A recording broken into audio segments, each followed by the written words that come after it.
तिकडे मालवणमध्ये झालेल्या ठाकरे आणि राणे समर्थकांमधल्या राड्यावर सुप्रिया सुळे यांनी संताप व्यक्त केला। पुतळा कोसळला त्यावर वाचाळवीर बोलतायत त्यांनी माफी मागितली नाही तर आम्ही त्यांना फिरू देणार नाही असा इशारा सुप्रिया सुळे यांनी दिलाय।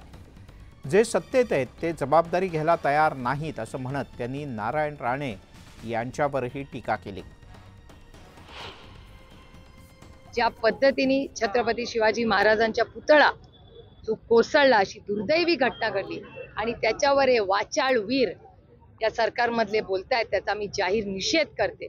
आणि अशा वाचाळवीर यांनी जर राज्याची माफी मागितली नाही आम्ही त्यांना राज्यात फिरू देणार। गृहमंत्र्यांनी या सगळ्या बाबतीत जर लक्ष घातलं असतं तर आम्हाला आंदोलन करायची वेळच आली नसती।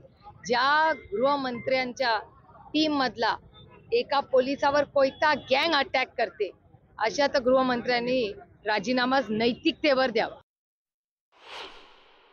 राणेंच्या भाजपाची झाली आता सुरुवातीत आता राणेंच्या कार्यकर्त्यांनी आदित्य ठाकरे यांच्या दोन्ही कार्यकर्त्यांमध्ये भाजपाची झाली, शिवसेना आणि भाजपच्या किंवा राणेंच्या।